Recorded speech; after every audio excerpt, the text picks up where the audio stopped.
Friends, क्या आप civil सेवा परीक्षा में अपना प्रयास ले रहे हैं? क्या आप सही सोच, सही योजना और एक सटीक रणनीति के साथ आप ये प्रयास ले रहे हैं? अमूमन ये देखने में आता है कि कुछ एस्पिरेंट्स केवल प्रारंभिक परीक्षा की ओर अपना ध्यान लगाते हैं और जब तैयारी शुरू करते हैं, अपना अटेम्प्ट लेते हैं, मन बनाते हैं परीक्षा में शामिल होने का, तो सारी एनर्जी वो प्रारंभिक परीक्षा पे लगाते हैं। खासकर ऐसा उन कैंडिडेट्स में होता है जो लोग अपना पहला अटेम्प्ट ले रहे होते हैं। मैं आपको बताना चाहूंगा कि ऐसे उम्मीदवार बहुत बड़ी गलती करते हैं और उनका जो एक प्लान है वो उसमें कहीं ना कहीं त्रुटि है। वो लोग ये भूल रहे हैं कि एक योजनाबद्ध अध्ययन है। यहाँ पे एक प्लानिंग के साथ आपको अपना स्टडी प्लान बनाना पड़ेगा और इस तरह से यदि केवल प्रीलिम्स के लिए आप फोकस कर रहे हैं तो इस तरह के जो शॉर्ट टर्म प्लान्स आप बना के चल रहे हैं वो कभी भी फ्रूटफुल नहीं होंगे, उसमें कभी भी आपको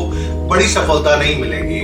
तो उसमें कहीं ना कहीं त्रुटि है। ये परीक्षा ऐसी है जिसमें कि आपको इस एग्जाम प्लान को समझना पड़ेगा और जो यूपीएससी की सोच है, जहाँ पे इस परीक्षा के बारे में वो बात करते हैं तो दो स्टेज की बात करते हैं, प्रीलिम्स, प्रिलिमिनरी एग्जामिनेशन, प्रारंभिक परीक्षा और मुख्य परीक्षा। मुख्य परीक्षा को दो भागों में बांटा गया है, लिखित परीक्षा और साक्षात्कार। और आप जब तैयारी करते हैं तो आपको अपनी तैयारी को, जब तक कि आप मुख्य परीक्षा की तैयारी से शुरू नहीं करते तब तक आपके लिए प्रारंभिक परीक्षा को संभालना बहुत मुश्किल हो जाएगा। सिविल सर्विस एग्जाम की जो ये स्टेज वाइज जो सोच है उससे आपको बाहर आना पड़ेगा।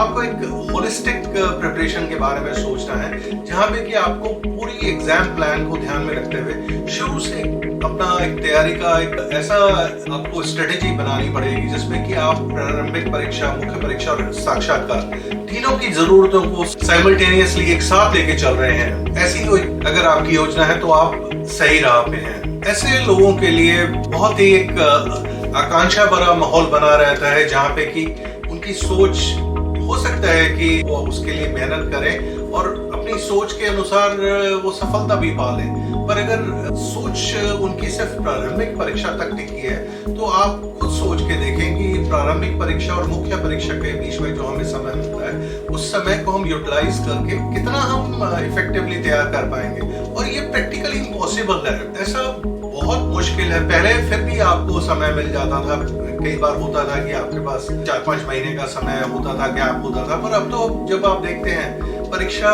के बीच में, प्रारंभिक परीक्षा और मुख्य परीक्षा के बीच में गैप 3 महीने का है और उसमें आपको 4 पेपर्स सामान्य अध्ययन के, 2 पेपर्स वैकल्पिक विषय के, ऐसे प्लस आपकी जो कंपल्सरी पेपर्स हैं लैंग्वेज के 2, उनके लिए भी तैयारी करनी है। तो it's not an easy task जो कि आप बिल्कुल लिमिटेड टाइम में कर सकते। और इट्स नॉट कि आप अगर ऐसी सोच लेके चल रहे हैं तो प्रारंभिक परीक्षा खत्म होने के बाद इमीडिएटली आप उस मोड में आ जाए कि आप मुख्य परीक्षा की तैयारी करें। आपकी सोच फिर वहां पे करेगी कि पहले मैं रिजल्ट का इंतजार करूं, रिजल्ट आ जाए उसके बाद अगर मैं पास होता हूं तो मुख्य परीक्षा की तैयारी। ये सोच बिल्कुल गलत है और आप अगर इस तरह के एक प्लानिंग के साथ आगे बढ़ रहे हैं तो you are calling for a disaster. ऐसे में सफलता मिलना बहुत मुश्किल है, मुश्किल नहीं असंभव है। आपको समझना पड़ेगा कि एक कॉम्पिटिटिव एग्जाम है, ये कि आपकी कॉलेज की पढ़ाई नहीं जहाँ पे कि आपको सिर्फ अपने जो पेपर्स हैं, आपको हर साल आपने जो भी आपके सामने आपके करिकुलम में पेपर्स होते थे उनको पास करना और अंत में आपको डिग्री मिल जाएगी। It's not like that. आपकी ये परीक्षा जो है बिल्कुल, आप लाखों लोगों के सामने खड़े हैं जिनके बारे में आप नहीं जानते, उनकी तैयारी क्यों नहीं जानते हो, उनके आपको तैयारी करने के ढंग को भी नहीं पता, उनकी कितनी तैयारी है और आप कहाँ खड़े हैं। इस बीच में भी कंपैरिजन करना आपके लिए बहुत ही मुश्किल है क्योंकि आप जानते ही नहीं कि आपके, ठीक है आप कुछ हो सकता है कि कुछ आपके मित्र हो, आप कोचिंग में हो तो आपके साथ कुछ लोग हों, 100, 200, 300 लोगों के बारे में जानते हैं। पर जहाँ पे आप 14-15 लाख कैंडिडेट्स इस परीक्षा में शामिल होने जा रहे हैं, उस नंबर में आप कितने लोगों को आप पहुंच सकते हैं, कितने लोगों के बारे में आप पता कर सकते हैं। यहाँ पे आपको एक ऐसी रणनीति बनानी है जो कि फूल प्रूफ हो, एक फेल सेफ स्ट्रेटेजी जिसको कहा जाता है, कि वहां पे आप जो यूपीएससी की सोच है उसके साथ चले। आप मुख्य परीक्षा की तैयारी कर ले करें, जब आपको लगे कि आप तैयार हैं तब उस वर्ष में आप अपनी प्रारंभिक परीक्षा में शामिल होने के बारे में मन बनाएं और आप देखेंगे कि आप जिस प्रयास में ऐसा करते हैं वो चाहे आपका पहला प्रयास है या आप अगला प्रयास ले रहे हैं, अगर आपकी तैयारी बहुत अच्छी है, आप अगर कॉन्फिडेंटली आगे बढ़ रहे हैं और आप सोचते हैं कि आप इस परीक्षा के स्टैंडर्ड से मैच करती है आपकी तैयारी, तो आपके लिए सफलता मुश्किल नहीं।